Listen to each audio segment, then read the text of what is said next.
दोस्तों नमस्कार। आपका अपने ज्ञान कोश एजुकेशन चैनल पर स्वागत है।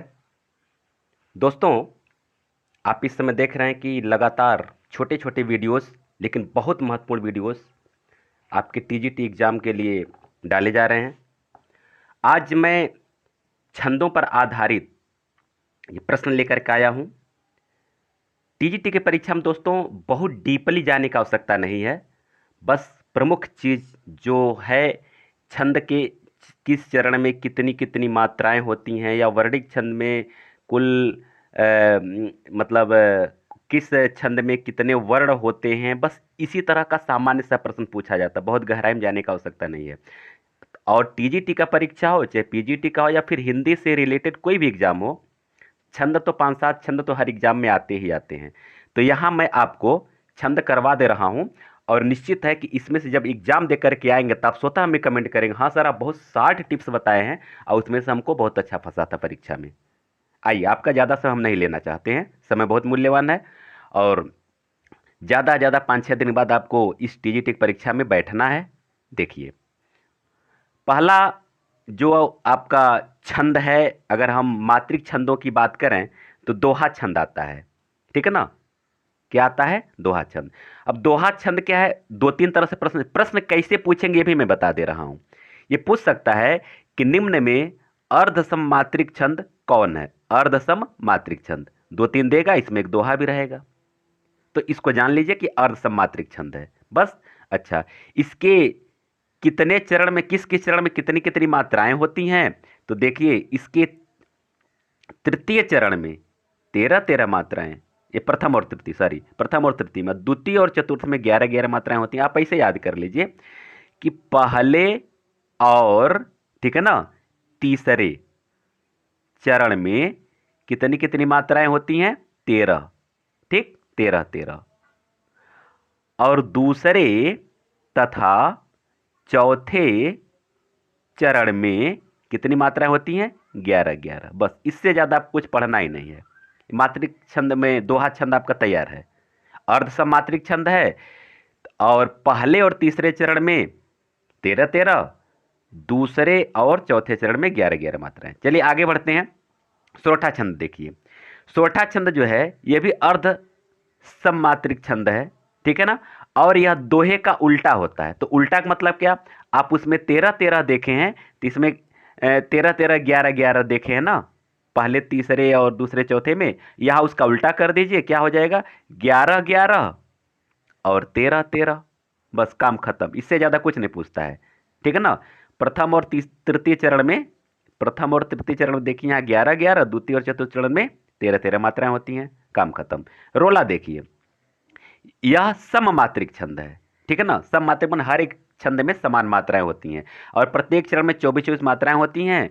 11 और 13 पर क्या होता है? यति होता है, और अंत में 2 गुरु और 2 लघु की योजना रहती है। तो मूल चीज आपको क्या याद करना है? कि सममात्रिक छंद है। देखिए, क्या याद करना है? सममात्रिक छंद है, पहली चीज। प्रत्येक चरण में कितनी मात्राएं होती हैं? 24 मात्राएं होती हैं। और प्रत्येक चरण में कितने पर यति होता है? तो 11 और 13 मात्राओं पर क्या होता है? यति होता है। बस यही 3 प्रश्न आपको यहां से देखना है रोला से। चौपाई देखिए, बहुत आसान है। यह सममात्रिक छंद है। ठीक है ना? इसके प्रत्येक चरण में 16-16 मात्राएं होती हैं। इससे ज्यादा यहां से कुछ नहीं आता है। ठीक है ना? आप इसी दोनों पर ज्यादा फोकस कर लीजिए। बरवे देखिए, यह अर्ध सममात्रिक छंद है। ठीक है ना? और इसके प्रथम और तृतीय चरण में 12-12 मात्राएं, दूसरे और चौथे चरण में 7-7 मात्राएं होती हैं। देखिए, पहला और तृतीय जो है कि इस तरह का आप छंद पढ़े होंगे तो जानते होंगे। मैं नहीं कह रहा हूं कि आप इसको जानते ही नहीं होंगे, जरूर जानते होंगे। तो पहले और तीसरे का एक साथ होता है, और दूसरे और चौथे का एक साथ होता है। पहले में जितनी मात्राएं होंगी उतनी तीसरे में होंगी, और दूसरे में जितनी होंगी उतनी चौथे में होंगी। इस तरह से आपको एक साथ उसको जोड़ी बना लीजिए, और उसी हिसाब से मात्राओं को रट लीजिए। तो मात्रा आपको कैसे कैसे रटना है? 12 और 7 को रट लीजिए, यानी कि पहले और तीसरे में 12-12, दूसरे और चौथे में 7-7। बस, आइए छप्पय देख लिया जाए। छप्पय, छप्पय यह भी जो है यह विषम मात्रिक छंद है।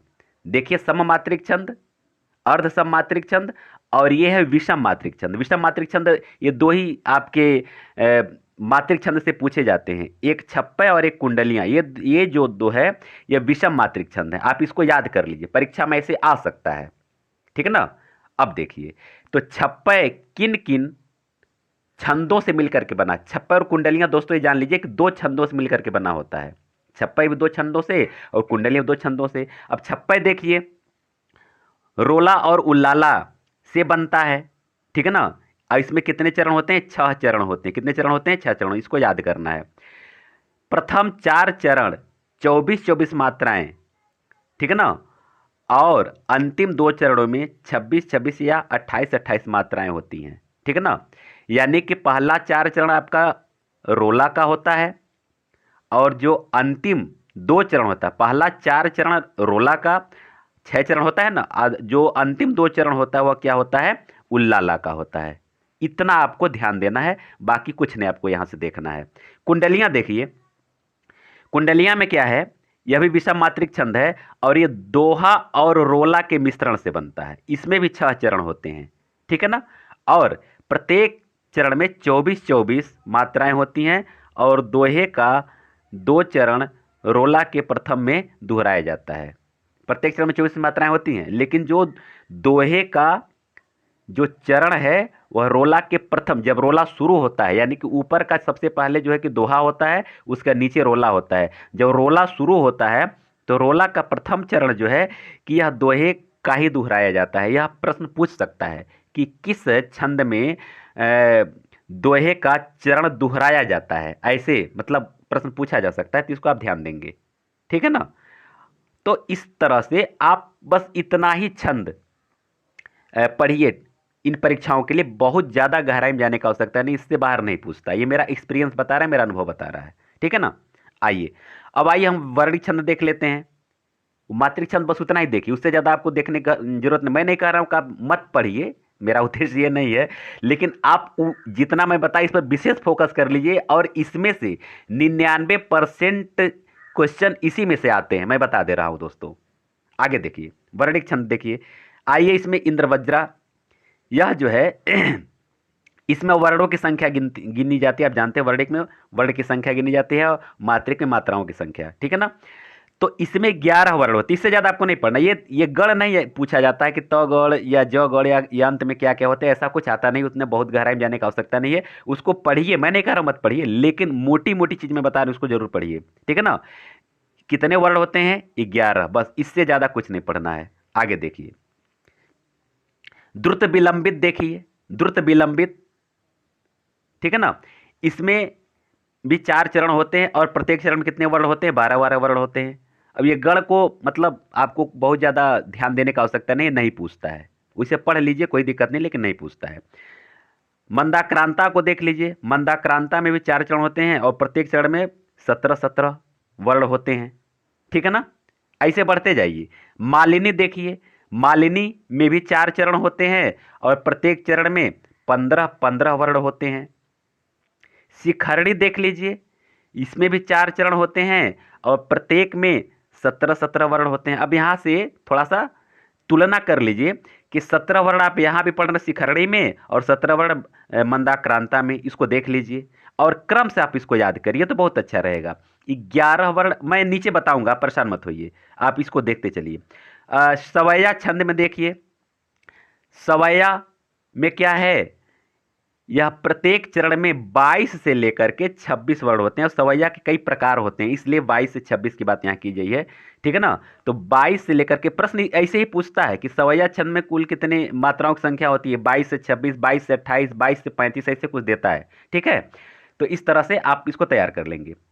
मतगयंत छंद देख लीजिए, यह जो है कि मतगयंत वह यह सवैया का ही है, ये सवैया का एक प्रकार है। इसमें 23 वर्ण होते हैं, ठीक है। कवित्त देखिए, कवित्त यह जो है इसमें प्रत्येक चरण में 31-31, 32-32 या 33-33, मतलब 31 से लेकर के 33 वर्ण इसमें पाए जाते हैं, ठीक है ना। बस इससे ज़्यादा आपको पढ़ने की कोई आवश्यकता नहीं है, ठीक है ना। अब इसके जो प्रकार हैं, कवित्त के कुल कितने प्रकार है, कितने भेद है, देख लीजिए।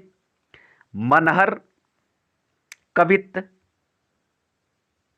मनहर कवित्त में देखिए 31 वर्ण होते हैं, रूप घनाक्षरी में 32 वर्ण होते हैं और देव घनाक्षरी में 33 होते हैं। क्योंकि आप यहाँ ऊपर देखे हैं कि इसके प्रत्येक अक्षर में 31, 31, 32, 32, 33, 33, ठीक है ना। तो उसी तरह से तो 31, 31 किस में होते हैं? मनहरण कवित्त में होते हैं। 32, 32 किस में होते हैं? रूप घनाक्षरी में होते हैं। 33, 33 किस में होते हैं? तो देव घनाक्षरी में होते हैं, ठीक है ना। तो वर्णिक छंद से इतना ही ज्यादातर पूछा जाता है। मैं 99% की मैं बात कर रहा हूँ, लगभग 99% इसी में से पूछा जाता है एग्जाम में, टीजीटी और पीजीटी या फिर और कोई भी इससे रिलेटेड एग्जाम है। बाकी बहुत गहराई में पढ़ना है तो आप पढ़ सकते हैं, कोई दिक्कत नहीं। अब मैं आपको बता दे रहा हूँ सबसे आसान टिप्स कि केवल मात्रा, बस जान लीजिए मात्रा सबसे ज्यादा पूछता है कि फला छंद में कितनी मात्राएं होती हैं, फला छंद में कुल कितने वर्ण होते हैं, ऐसे पूछता है।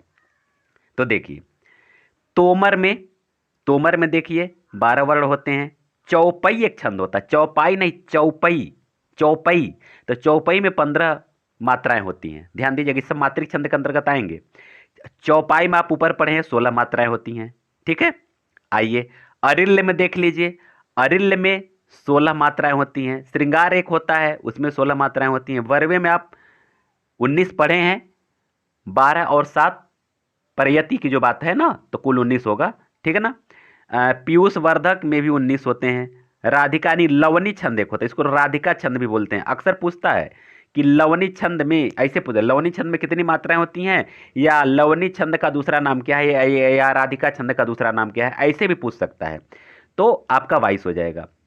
कुंडल देखिए, इसमें भी 22 मात्राएं होती हैं। रोला में 24 आप ऊपर पढ़े हैं, ठीक है ना। 11 और 13 प्रयति की बात हुई है। दोहा में देखिए 24 होते हैं, लेकिन किस तरह से, इसमें कंडीशन है। आप वहाँ अभी मैं पढ़ाया हूँ पहले और तीसरे में कितनी कितनी मात्राएं, 13 मात्राएं होती हैं, ठीक है ना। और दूसरे और चौथे में कितनी कितनी होती हैं, 11 होती हैं। तो उस हिसाब से ये टोटल यहाँ गिन करके जब देखा जाएगा तो 24 होगा। तो ऐसे इसको देख लीजिए। सोरठा उसका उल्टा होता है, तो 13 11 की जगह पर 11 13 हो जाता है, तो ये भी 24 हो जाएगा। रूपमाला में 24 होता है, गीतिका में 26 होता है, सरसी छंद में 27 होता है, हरि गीतिका में 28 होता है, उल्लाला में भी 28 होता है, वीर छंद एक होता है उसमें भी 28 होता है, सार यानी ललित पद होता है। दोस्तों इसमें कट गया, सॉरी, ये कुछ क्लियर नहीं हो पा रहा है, ठीक है ना। और त्राटक में 30 होता है, और आल्हा में दोस्तों ये थोड़ा सा छपा नहीं है बढ़िया से, आल्हा में 31 होता है, ये जान लीजिए, ठीक है ना। और कुंडली, और ये तो पढ़े ही हैं कि दोहा और रोला से कुंडली बनता है, और छप्पे से जो है कि रोला और उल्लाला से छप्पे बनता है। अब देखिए मैं आपको एक आसान सा मैं टिप्स बता रहा हूँ कि कैसे आप इसको याद, देखिए क्रम से याद करिए। 12, 15, 16, 16, 16।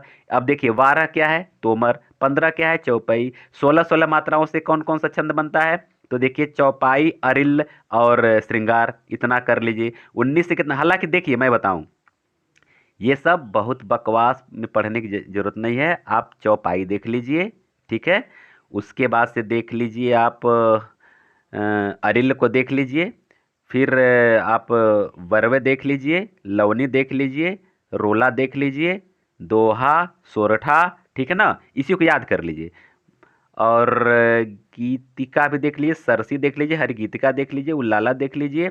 और फिर अब नीचे आ जाइए, नीचे आप आ जाइए, आल्हा भी कभी कभी पूछ देता है, और कुंडलियाँ और छप्पे पूछता है, इतना ही ज़्यादातर पूछता है। और इसी हिसाब से मात्राओं का क्रम, जैसे देखिए यहाँ 28 का क्रम जोड़ लीजिए कि हरिगीतिका, उल्लाला, वीर में 28 होता है, ऐसे आप कर सकते हैं। बहुत आसान सा टिप्स है ये, ठीक है। अब आगे बढ़िए। अब इसमें हम लोग आते हैं वर्णिक छंद में। वर्णिक छंद में कुल कितनी कितनी मात्राएं होती हैं। अब यहाँ आपको एक आसान से टिप्स मैं बता रहा हूँ। 11 मात्राएं इतने में होती हैं। स्वागता, भुजंगी, शालिनी, इंद्रवज्रा, उपेंद्र वज्रा और उपजात, माने इंद्रवज्रा और उपेंद्र वज्रा का ये मिश्रण होता है, ठीक है ना। अब इतने में 11 वर्ण होते हैं, इसका एक भाग कर लीजिए। याद करने के लिए सबसे आसान तरीका है, ये बहुत आसान तरीका है, बस इसको याद कर लीजिए, ठीक है ना। आइए 12 से बनने वाली, यहां देख रहे हैं वंशस्थ, भुजंग, प्रयात, द्रुत विलंबित, ये 12 बारस बनने वाली हैं, इसको याद कर लीजिए। ठीक है। और यहाँ देखिए अभी 12 वाले और भी हैं, तोटक 12 12 हैं। ठीक है ना। अब 14 में आ जाइए, बसंत तिल का 14 वर्ण होते हैं। 15 मालिनी में 15 वर्ण होते हैं। 17 में देखिए 2 हैं, मंदाक्रांता, शिखरणी। ठीक है ना। आइए 19 देखिए, 19 वर्ण से बनने वाली मात्रा शार्दुल, विक्रीडित। ठीक है ना। और 21 से, ये सब आता नहीं है, थोड़ा सा सर से अभी मैं बता दे रहा हूँ क्या क्या आपको पढ़ना है। ठीक है ना। इस तरकधरा 21 मात्रा से, ये 21 वर्ण होते हैं। सवैया में 22 से 26 वर्ण होते हैं। घनाक्षरी में 31 होते हैं, अरूप घनाक्षरी में 32 होते हैं, और इसके ऊपर आप पढ़े भी हैं सब कुछ। अब देखिए आपको क्या क्या पढ़ना है, मैं यहाँ से आपको बता दे रहा हूँ। वर्णिक में रूप घनाक्षरी देख लीजिए, घनाक्षरी देख लीजिए, सवैया देख लीजिए। ठीक है ना। शिखरणी देख लीजिए, मंदाक्रांता देख लीजिए, ये देख लीजिए, याद कर लीजिए। इसके बाद मंदाक्रांता के बाद मालिनी, बसंत, तिलका, ये देख लीजिए। त्रोटक भी देख लीजिए।